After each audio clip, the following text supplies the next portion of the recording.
Sperm donation is big business. It's a global market. Patients travel, but sperm is also shipped abroad.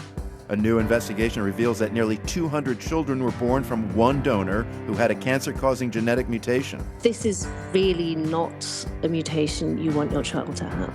Today on The World, the investigation into donor 7069. Also, mass deportations in the U.S. have meant young kids are going to immigration court by themselves. Frankly, I don't believe that they understand the gravity of the situation because, they're just learning about what a judge is. How the legal aid system is trying to help, plus fonts. It's old. I'm picturing, Gutenberg, printing his Bibles.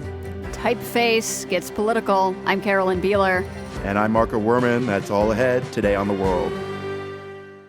This is The World. I'm Carolyn Beeler. And I'm Marco Werman. We're glad you're here with us today. A story that's riveting Europe right now is about one man who donated sperm in Denmark that ended up being sold in at least 14 countries and was used to conceive nearly 200 babies, maybe even more. Donor 7069, it turns out, carried a genetic mutation that increases the risk of cancer.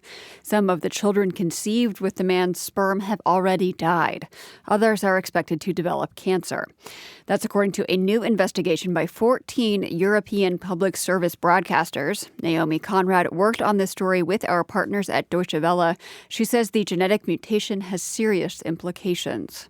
It basically messes with a gene that's called TP53 that suppresses cancerous growth.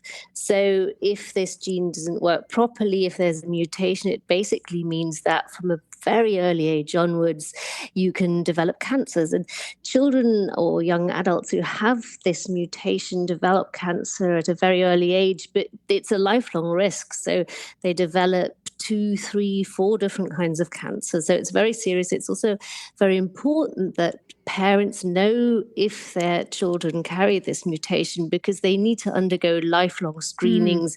You have to be very careful with radiation, so no x-rays. So in this case, time is of the essence, really. Yeah. So for some genes, you can say, you have a 50% risk of getting breast cancer or something like that. Is there a percentage that you can give us that helps us understand this one? The risk is very, very high. It may be as high as 90% of developing loads of different kinds of cancer. So this is really not a mutation you want your child to have. And are sperm banks supposed to screen for this mutation? No, they don't. That's the thing. So the normal screening process includes the more usual things like HIV screenings. But because this is such a rare mutation, it's not part of the usual screening process.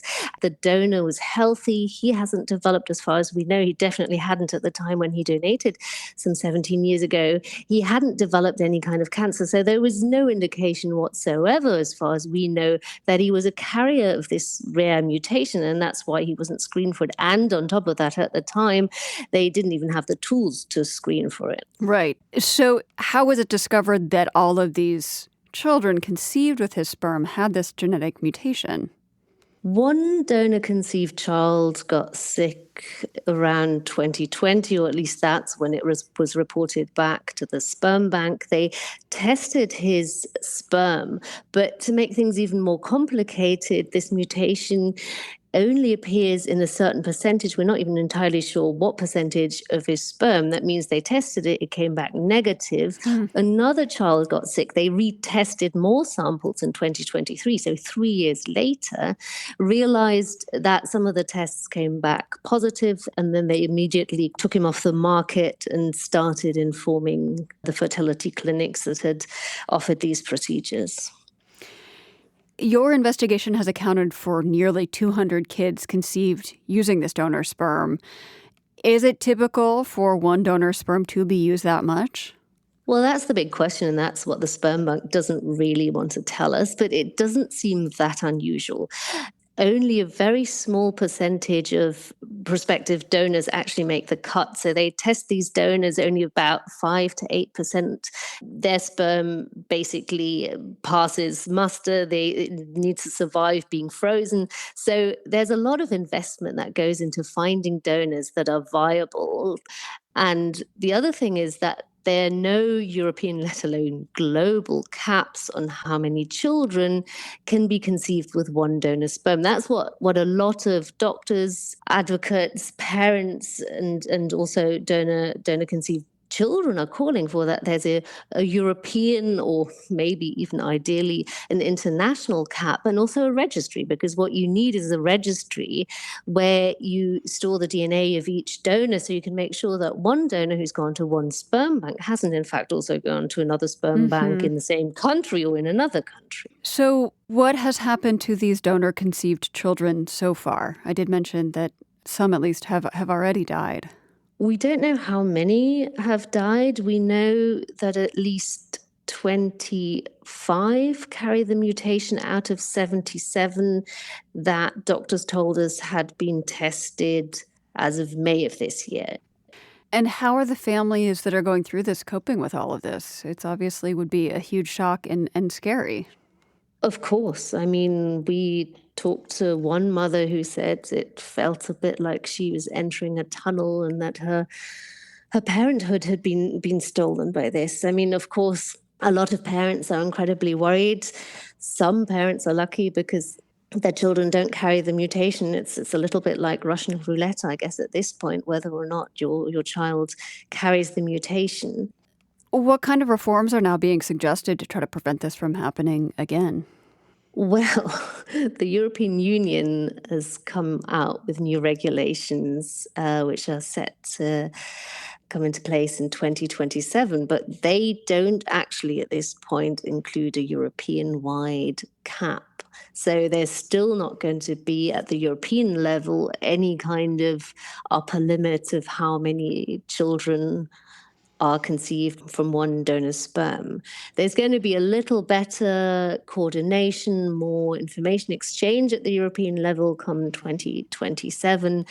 The European Sperm Bank itself has said that it's now instigated a rule of 75 children per donor.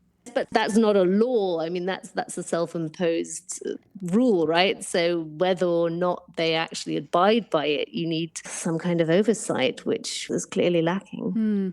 Of course, sperm donation happens all over the world. Is the issue of transnational sperm donation riddled with these problems all over the place, would you expect? Oh, absolutely. And there's a lot of fertility tourism. We know that some families from the US are traveling to Europe because fertility treatment in some countries is a lot cheaper than the US. A lot of families, for example, from Germany, where egg donations are illegal, travel to Spain. So it's a patchwork of rules and regulations, and what's allowed in one country may not be allowed in another. So it's a global market. Sperm is also shipped abroad. We know that the UK imports a lot of its sperm because they don't have enough donations in the UK. And so it would really need global international rules and regulations to deal with this problem. Naomi Conrad is a reporter with our partners Deutsche Welle, DW in Germany. This investigation was a collaboration by 14 public service broadcasters in Europe. India produces more mangoes than any other country in the world. Mangoes are so important for India that they're known there as the king of fruits. But global conflicts and climate change have upended the market, and that has farmers in southern India scrambling for solutions. Namratha Kolachlam brought us this report from the state of Andhra Pradesh. I'm standing in an orchard near the so-called mango city of Chittor. Over the last few decades, this semi-arid region has thrived on a growing market for exporting mangoes. While many Indians still prefer fresh mangoes from the market, demand for processed products like pulp has soared in Europe, the Middle East, and the U.S. So thousands of farms in the district supply mangoes to dozens of manufacturing plants in Chittor that produce the fresh pulp for ice creams, jams, and juices. I tour one of these sprawling campuses with the owner, Anil Kumar, who shows me how it works. First, he purchases mangoes from farmers and places them into ripening chambers for 5 days. From there, they go in these belt containers to fruit washings. They're washed, crushed, sterilized, canned, and ready to ship. We manufacture regularly 100 to 150 containers per season, 20 tons per container. That's a lot of mangoes. When we enter the warehouse, he shows me hundreds of cans of mango pulp made from this season's harvest. But some of these cans have been sitting here for 2 years. That's because conflict in Ukraine and Gaza have scrambled shipping routes. Now, Kumar's trying to offload his mango pulp in India. But the price he can get for mango products in India is a fraction of what he could get in places like the United Arab Emirates, one of his traditional markets. All the containers has to pass from the Red Sea only, because 90% of the mango pulp is exported to Middle East. Instead of reaching the UAE, these tins have gathered dust since 2023. It's a secondary impact of global conflict. These disruptions have hit farmers hard as well. Many of them grow a hardy variety of mango called totopuri, but this year there was an oversupply, so the price of totopuris crashed. Farmers who couldn't sell their fruits left them rotting in the fields. But it's not just market factors putting stress on growers. Farmers have also been contending with climate change. In the past 5 years or so, the seasonal, steady rains in Chittor have transformed into a series of unpredictable cloudbursts. One farmer, Kamatam Vishwanath Mudalir, explains what this means. When When it rains and the mangoes take on too much water, the viscosity changes and the mangoes are damaged, he says. Customers trying these mangoes will find them mushy and unappealing. Shifts in the mango season cause other problems. Usually, hot days and cooler nights in late fall trigger mango trees to start flowering. But there are fewer cool nights now, so some trees are flowering in February instead of December. All of these changes wreak havoc on India's favorite fruit. Now, over a period of time, due to change in the weather, 3 or 4 new pests have entered into the mango ecosystem. That's Srinivasa Reddy, a senior scientist working on mangoes near Chittor. He says insects that never lived in Andhra Pradesh are attacking the fruit. To protect their livelihoods, farmers are spraying more pesticides than before. Now, the average number of sprays for the Chittor farmers was 4 to 5. What was a decade back? Only 2 sprays. Farmers say they have no choice but to use these chemicals. But for customers, more pesticides can mean less taste. On a festival day with a giant speaker blaring nearby, a local doctor named Pradeep expressed real sadness about how the taste of mango has changed since he was a kid. When we are kid, that taste is not coming. Our children will not get that taste, I think. This year, government officials gave farmers small fruit covers to shield each mango from rain and bugs. Officials also gave mango farmers a subsidy, but it was small, less than 1 cent for every 2 pounds of fruit. All of these issues have led Govardhan Bobby, who's the chair of the All India Food Processors, to brainstorm solutions to grow the domestic market for mango products, like a new marketing campaign for mango juice. We have started one logo, Sip Mango, Skip Doctor. Because if you see people abroad using an apple a day, keep doctors away. In case you missed it, his slogan is Sip Mango, Skip Doctor, a spin on the American saying, an apple a day keeps the doctor away. He also hopes that the government will form an official board to set a consistent price for mangoes to keep the market fair for the farmers. And while climate change is an issue, Bobby prefers to keep the focus on what people can control. We will not worry about the weather. We are worrying about the war. With all this upheaval, some local experts have suggested that farmers stop growing totopuri mangoes, or mangoes altogether. But in Chittor, farmers rely on these fruits to survive. And manufacturers like Anil Kumar depend on them for their pulp. He plans to keep working without speculating on the future. If we say this season will be good, it will be very bad. If we say this will be very bad season, it will be good. Instead of making predictions, he says he'll keep a close eye on the mango trees, which are set to start blooming in just a few weeks. Hopefully, that means a good crop come June. For The World, I'm Namratha Kalachalam, Chittor, India.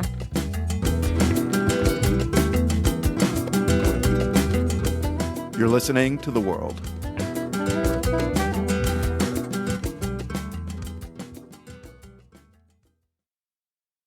This is The World. I'm Carolyn Beeler. China says it's putting new controls on some of the chemicals used to make fentanyl. That's the drug linked to most overdose deaths in the U.S. From now on, Chinese companies will need special licenses to ship those chemicals to North America, the U.S., Canada, and Mexico. The move is part of a recent agreement between the U.S. and China. Most of the illegal fentanyl in the U.S. is made in Mexico with ingredients that come from China. The World's Tibis Isaiah reports from Mexico City. The basic fentanyl supply chain looks like this. We have chemicals coming out of China, going to Mexico, used to manufacture synthetic drugs, being shipped into the United States. Daniel Baldwin works on U.S.-China cooperation against illicit drugs. He says this supply chain has proven hard to disrupt. Now, China says it's regulating 13 chemical precursors used to make fentanyl. The rule basically adds a checkpoint. If a Chinese company wants to ship one of these chemicals, the government now reviews who the buyer is and why. So this process, right, because it creates a paper trail within the system, potentially could allow law enforcement, say in Mexico, Canada, or the United States, to be able to track that record back to the original shipper. But Baldwin says enforcing the rules is still a challenge. China's chemical sector is huge, and shipments often pass through several middlemen, making tracing more difficult. Also, traffickers in Mexico often create fake companies to make themselves look like legitimate buyers. And there is another problem. China is only restricting a small fraction of the chemicals used to make fentanyl. Many other ingredients are still completely legal. Many precursors of fentanyl are used in legal pharmacology, legal pharmaceutical industry, agriculture, legal chemistry. They're just very basic chemicals. Vanda Felba-Brown is with the Brookings Institution.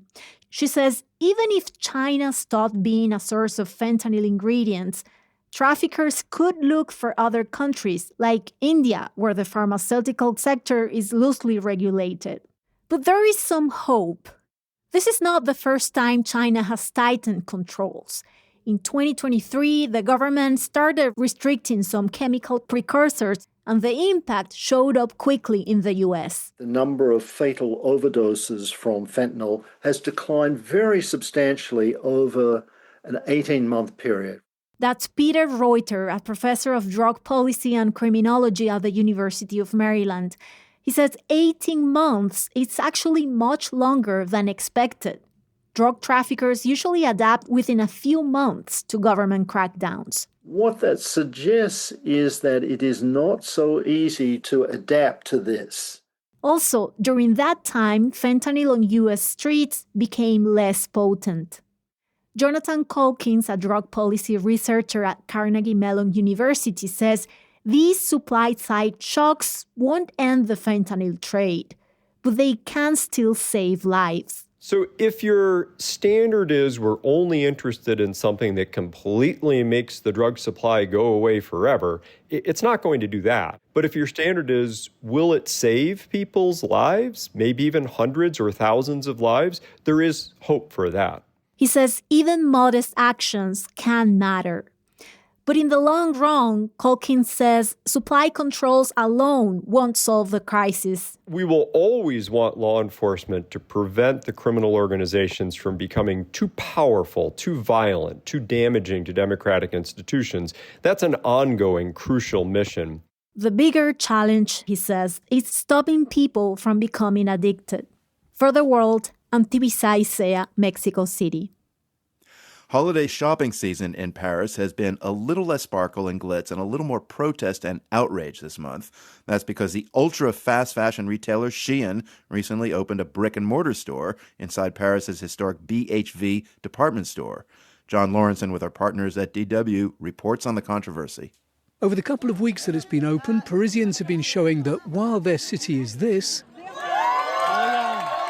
the opening of Shein's first permanent physical retail location in the world, it is also this.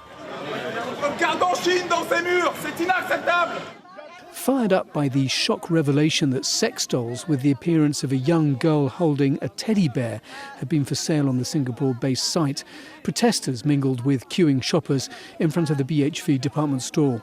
This one reacting to allegations of forced labour, child labour, low wages and excessive working hours among Shein's thousands of suppliers, mainly in China but also in India, Brazil and Turkey, said, "I've been a customer of BHV for years. It's shameful. I want people to realise that it's completely abnormal for this brand to settle in Paris physically." But many others formed long lines in the hope of a bargain. Yes, it's controversial, but in that case, all stores are controversial, said this woman, because when you look closely, so much comes from China.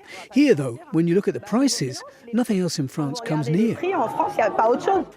Le gouvernement engage la procédure de suspension de chaîne. In the wake of the sex doll scandal, the Minister for Small Businesses, Serge Papin, told the National Assembly that he'd been instructed by the Prime Minister to start suspension proceedings against Shein while he said the Chinese company was adjusting to French laws. France wants a 3-month suspension. Even before the Paris shop opening, the French authorities had taken several actions against the Chinese fast fashion retailer, fining Shein, for example, for nearly 200 million euros for various consumer protection violations. There's now a draft anti-fast fashion law, which, if finally adopted, will impose a surcharge of €5 on each item sold to offset the environmental cost. Nous sommes rentrés en guerre contre Chine. As for Paris Deputy Mayor for Sustainability Patrick Bloch, he said that Paris City Hall had declared war on Shein and BHV. It represents ultra-fast fashion, he said, which betrays Paris's values. One measure it's taken is to forbid BHV from hosting outdoor Christmas events. Meanwhile, some of the standard bearers of Paris as a centre for high-quality, highly durable, high fashion also protested against Shein's implantation at BHV by withdrawing from the store. Brands like Chanel and Dior will no longer sell their clothing there, which is bound to affect sales at the department store. But Frédéric Merlin, CEO of SGM, the company that owns BHV, is not concerned. He believes that the increase in traffic thanks to Shein will easily compensate any losses elsewhere.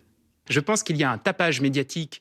I think there's an irrational media and political outburst around the Shein affair, Merlin said. Shein is 1,000 square metres in a building that is 50,000 square metres. It's a popular success. We welcome between 8,000 and 10,000 people every day who have come especially for Shein. Whatever the outcome of the battle in France, the signs are that it may take a while for the model to spread. Reacting to the backlash, BHV's parent company has announced that the opening of new Shein stores in Dijon, Grenoble, Reims, Limoges and Angers have been put on hold. John Lawrenson, Paris.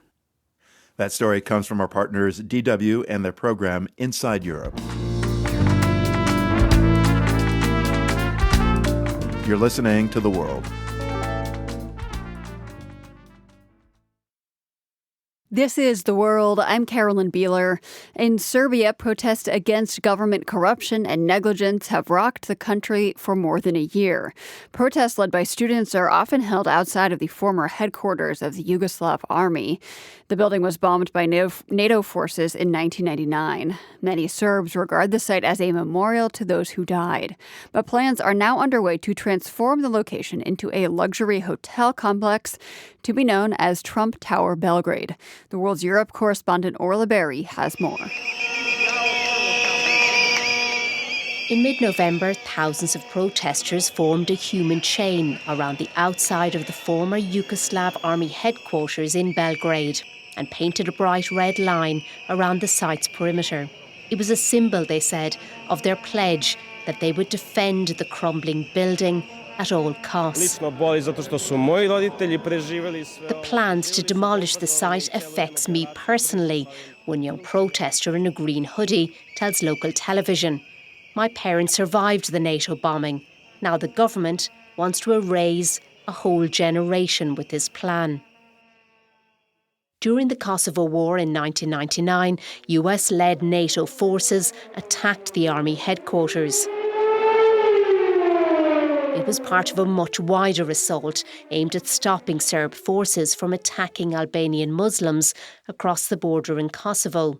The military building was already well known in Belgrade. It is the masterpiece of modernist architecture in former Yugoslavia by the renowned, not only locally but internationally renowned architect Nikola Dobrović.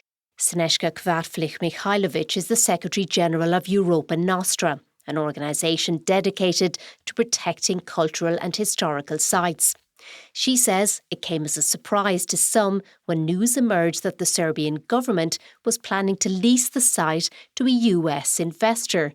After all, it was US forces that led that NATO attack. Although, as MSNBC pointed out recently, one US real estate developer had expressed interest in building a luxury hotel in Belgrade 12 years ago. A little over a decade ago, Donald Trump, then just a private businessman, meets with the Prime Minister of Serbia and tells him how much he would like to build a luxury hotel in the Serbian capital of Belgrade. That deal never happened, but last year a company called Affinity Partners drew up plans to turn the former military compound into a $500 million luxury hotel and apartment complex. The group's founder is Jared Kushner, son-in-law to President Trump. Kushner has said in interviews that he never discussed the Belgrade project with Trump. His company didn't respond to my request for an interview. The army building was granted protected heritage status 20 years ago, and Kvartflich-Mihajlović says the Serbian government can't just give it away. They have offered something that simply any responsible government that is acting in accordance with the constitution and the law of Serbia was simply not in the position to offer. But in November, Parliament appeared to do just that. The time of ruins is over. It's time for new construction, a new era, Milenko Jovanov, a government MP, said in Parliament after MPs passed a law paving the way for Kushner's hotel complex to go ahead.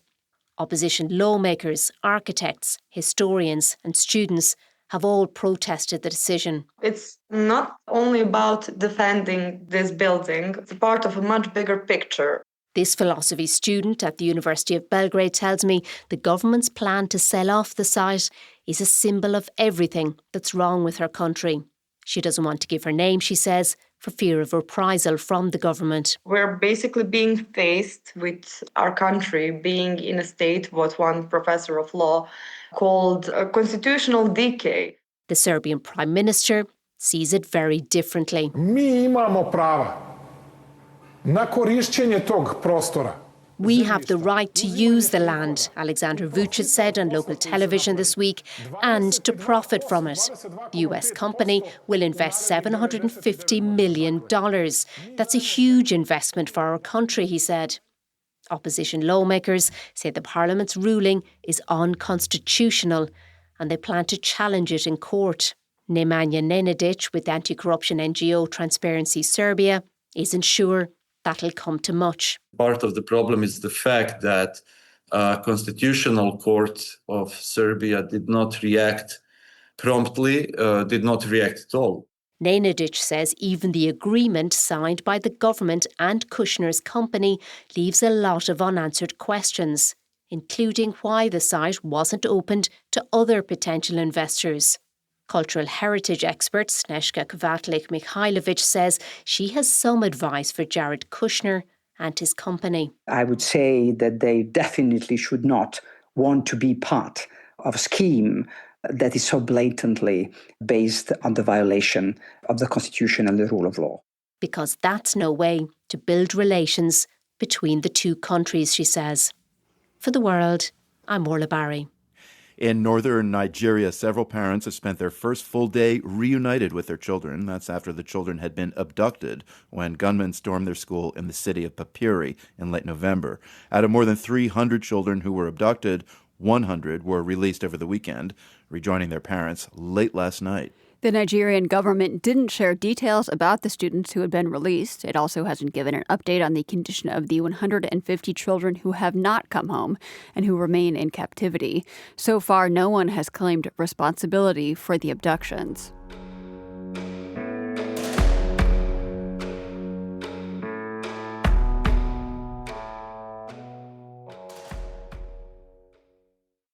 The FIFA World Cup has been lighting up a lot of group chats over the past week now that the matches are drawn and the schedule is set. One match in particular is causing controversy, though. Egypt versus Iran set to face off in Seattle. But the controversy has little to do with the game of soccer itself. The world's Bianca Hillier is here to tell us more. Bianca, what's going on? This controversy has to do with the location and theme of the match. It's set to take place on Friday, June 26th at Lumen Field in Seattle. That's the same weekend as Seattle Pride Fest, the city's annual LGBTQ celebration with the parade and lots of different events. The Seattle World Cup Organizing Committee thought, let's combine the Pride events with the soccer tournament and brand the June 26th match as the Pride match. And that designation was fine. It didn't cause any major reaction until this week when Egypt and Iran were named as the teams who were playing for that Pride match. Right. Egypt and Iran playing at a soccer game that celebrates the LGBTQ community. And as we know, neither country is known for supporting LGBTQ rights, to say the least. Exactly. They both severely punish the queer community. In Egypt, homosexuality is not explicitly illegal, but authorities often prosecute people on grounds of debauchery or violating public decency. And in Iran, homosexuality is illegal, and it can carry the death penalty. So now that the World Cup schedule has been set, both Egypt and Iran are starting to speak out and protest this Pride match. How would they protest? Are they saying their teams won't even show up? They're not saying that yet, although I can see this situation escalating if things don't change. But in a statement last night, Egypt's National Soccer Federation said they categorically reject this Pride match, adding that the activities directly contradict the cultural, religious, and social values in their region. They also say, FIFA is supposed to be neutral on matters like this, and they've sent a letter to FIFA complaining about these events. So that's Egypt. What about Iran? They've sent a complaint as well, according to Iranian state media, and the president of Iran's Soccer Federation, Mehdi Taj, also went on state TV yesterday to talk about his concerns.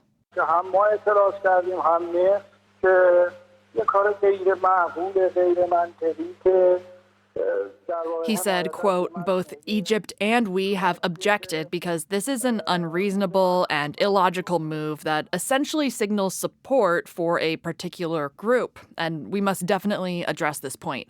Marco, he said that Iran's Soccer Federation will address the point at a FIFA council meeting in Qatar next week. So more information possibly coming then. What about FIFA, the World Cup organizers? What are they saying about all of this?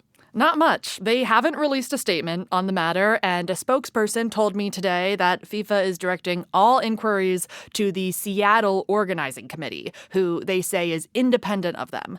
So far, the Seattle Organizing Committee is standing their ground. They told the Associated Press today that they're going ahead with the Pride match, which was planned long before Egypt and Iran were named as the teams playing that day. Bianca, I know that we're still more than 6 months away from all the World Cup stuff, but has the Seattle Organizing Committee even described what they wanted the Pride match to look like? No, there's not a lot of details right now, and they didn't reply to my request for comment on that. A spokesperson for the local committee told the AP that the events will be outside the stadium during Pride weekend and throughout the tournament, and their website says they want the events to educate the world, inspire the LGBTQ community, and uplift queer businesses, but no more details than that. The world's Bianca Hillier covers sports and the World Cup for the show. Bianca, I know you'll keep watching this story for us. Thanks very much. My pleasure. Thanks, Marco.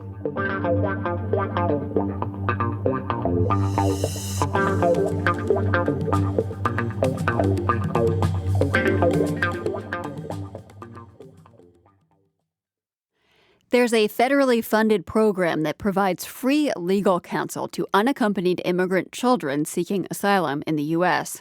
Funding for the program was cut earlier this year. The money was later restored through a court order, but attorneys say the lapse was a shock to the system that is still playing out today. From the Fronteras desk in Tucson, KJZZ's Elisa Resnick has the latest installment of our series, Chasing Asylum. One morning last month, more than 24 people filed into a crowded immigration courtroom in Tucson. Some squeezed in on the floor. Others stood at the entrance and peered inside. They were there for a proceeding called a master calendar hearing, where several people charged with the same thing appear at once. Before the court that morning, about 20 children. Some were almost legal adults. Others weren't even in their teens yet. Recording anywhere inside federal facilities is prohibited. So what you're hearing is from the outside of a tall building where Tucson's immigration courtrooms are housed. Shiny black windows look out onto a big fountain, and you can hear the sound of the streetcar zooming past. And inside, the federal judge looks out from her raised bench and tells the children that this is the beginning of their removal proceedings. These days, most are facing court alone. A year ago, that wouldn't have happened because we would be most likely representing those children. Ana Islas is with the Florence Immigrant and Refugee Rights Project and leads a team in Tucson that represents unaccompanied children in court. Starting in February, the Trump administration began trying to cut the federally funded program that makes that possible. Most of the annual $200 million federal contract split nationwide to do it had been slashed by March. It was restored 2 months later through a court order, but Sam Hasai, an attorney who's part of the legal team to restore the money, says the lapse caused a tailspin. A lot of these orgs have built their programming, their staff, a lot of processes around serving these unaccompanied children in reliance of this continued federal funding. And so when this all went away, it was a huge shock to the system. The Florence Project says it laid off 35 of the 200-person staff in July. They're looking for another attorney to join the kids' team now, but haven't been able to hire everyone back because the money is still under threat. The government is appealing the ruling and only dispensing funds in 3-month increments. Islas says court prep for many kids is still limited to Know Your Rights presentations. I feel like in a level they are prepared because they know their rights, but at the same time, no child is prepared to represent themselves in front of the court. More than 500 children are represented by the Florence Project around Arizona today, but the group is still not taking most new cases. Islas says that's coming as children are staying in custody longer. She says in the past, kids were released quickly to foster care or family members to pursue their cases. But biometric data like fingerprints and even DNA are now part of the reunification process, something undocumented families may be too afraid to do. Another new rule requires sponsors to come to ICE offices in person, where some have been arrested. You know, they know their parents are nearby, but they may not be able to go see them. Florence Project attorney Laura Enriquez says there's also just more kids in court now. One by one, they're called to the front, where a government attorney hands them papers about asylum and other protection they could apply for, all in English, a language most don't understand. In one October hearing, a 6-year-old from Mexico swung his legs back and forth as the judge told him through a translator that the papers were for him, but they weren't homework. Enriquez again. Frankly, I don't believe that they understand the gravity of the situation because, they're just learning about what a judge is. Enriquez and other attorneys still attend the kids' hearings, but mostly not as their lawyers. And even children who do get out of shelters face an uphill battle in court, especially alone. Last month, a Tucson woman named Lily quieted her toddler as they waited for her 11-year-old half-sister to be called up by the judge. We're not using her full name because she's worried speaking could impact the case. And I'm here to get my sister, she is a minor, either possibility U.S. citizenship or a green card to keep her here because she is not safe in Mexico. Lily is a U.S. citizen. Her half-sister and their mother are Mexican citizens. Lily says they came to Arizona last year fleeing an abusive situation. Their mother was arrested and eventually deported. I'm all she has, honestly, and my kids are so happy to have her, and I want to give her a good life. She's trying to become her sister's guardian. They told the judge that day that they still hadn't found a lawyer. Every office is on a wait. It's just been a little mix-up and a circle. I feel like I don't get any help anywhere I go, and I've been trying to do it all by myself. For The World, I'm Elisa Resnick, Tucson, Arizona. That was the final story in our series Chasing Asylum, produced by the Fronteras desk at KJZZ in Phoenix. And we have one update to share about someone Elisa Resnick reported on earlier this week. Marhaba Kamel, كيف حالك? مرحبا كيفك؟ That's Kamel Maklad calling up Resnick one final time from detention. Maklad is an asylum seeker from Syria who spent more than 2 years locked up in Arizona. He was detained despite winning his legal case for protection in November of last year. He called Resnick to tell her that he won that case in immigration court and he's getting out. Cuéntame tus noticias, por favor. They went back and forth in Spanish and Arabic. Maklad told Resnick that he's finished and would be out of detention soon. His legal team filed what's called a habeas corpus petition. This brought the case before a federal district court. Attorney Luis Campos said it was their only hope for getting Maklad out. And this last Friday, the judge ruled in favor of Kamel and basically indicated to the government that the government had to release him, that there was no legal basis for his continued detention. Campos says he'll help Maklad apply for a work permit and coordinate next steps with ICE.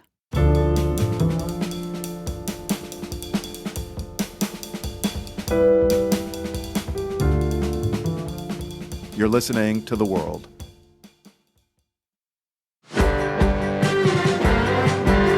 This is The World. I'm Marco Werman.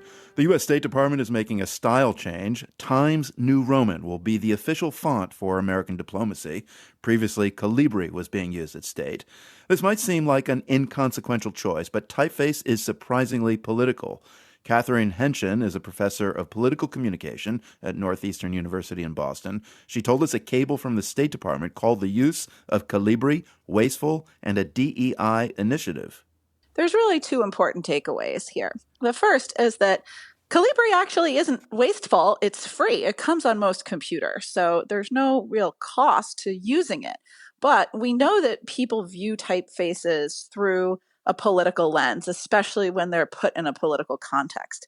People think that serif fonts, those are the fonts with little feet, like Times New Roman, are more conservative ideologically than liberal fonts, sans serifs, which don't have the little feet. So Calibri is a liberal sans serif. Times New Roman is a conservative serif font. What do you make of that? I mean, is that real?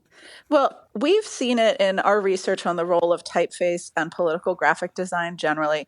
The graphic designers say that serif fonts are indeed viewed as more traditional than sans serif fonts. And this is also true just simply in the history of graphic design. Sans serifs are newer, more modern typefaces. So that's interesting because reportedly Marco Rubio's predecessor, Antony Blinken, changed the official font of the State Department from Times New Roman to Calibri because apparently it's more compatible with computer screens. Does that make sense to you? Well, so that is true. There is some empirical work on what kind of typefaces. So a typeface is the letter forms themselves. The font is the word for the file, the computer file that you install on your computer, right? So they do have those technical different meanings, but the sans serif typefaces are easier to read. And in particular, sans serif fonts are easier to read on digital devices. You know, I think of the many newspapers in France like Le Monde, Figaro, Libération, each with a political slant distinctly, and I wonder if the font brand of a newspaper in this context connotes a particular political association. It's really funny you say that. I was looking at some of my old research today, and one of the fonts that we tested was this kind of masthead type font. So if you picture the font that the New York Times is written in, right? This very traditional old style font. And though kind of that Gothic. is exactly, and though that is viewed as generally super conservative, right? It's old. I'm picturing, Gutenberg like printing his Bibles. Though it's viewed as super old and therefore viewed as super conservative, Democrats and independents view it as more conservative than Republicans do. And our assumption is that they are associating it with newspaper mastheads. So we think that there's an additional connotation that's going on there. So I see that India under Modi uses a font called Noto Sans as the main typeface. It's supposed to kind of emphasize diversity. As an expert in political communication, Catherine, are you seeing this kind of tension over visual text continuing to shift and even fought over, whether here in the U.S. or anywhere around the world?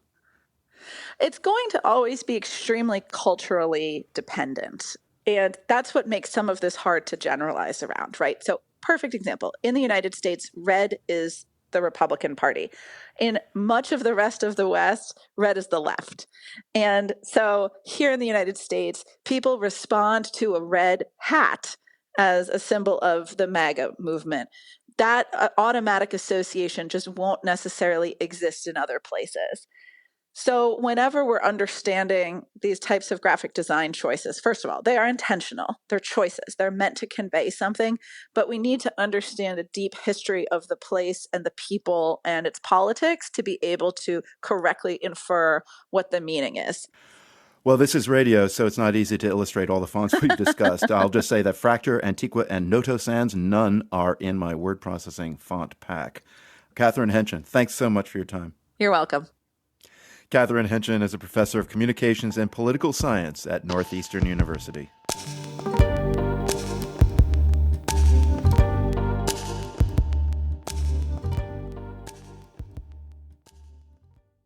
The big announcement was on October 10th. Today in Oslo, the Nobel Prize Committee awarded this year's Peace Prize to Venezuela's opposition leader in hiding, Maria Corina Machado.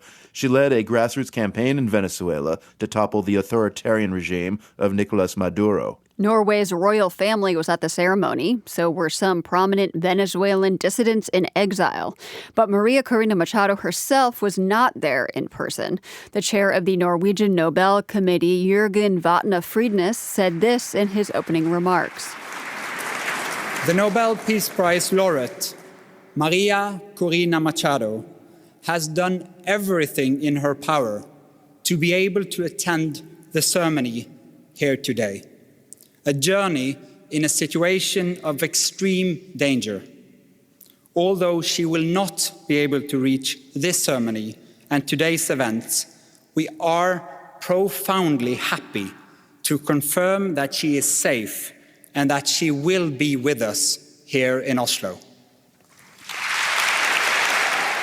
Her daughter, Ana Corina Sosa Machado, later took to the podium, holding back tears as she accepted the award on her mother's behalf. Although she has not been able to be here and take part in this ceremony, I must say that my mother never breaks a promise.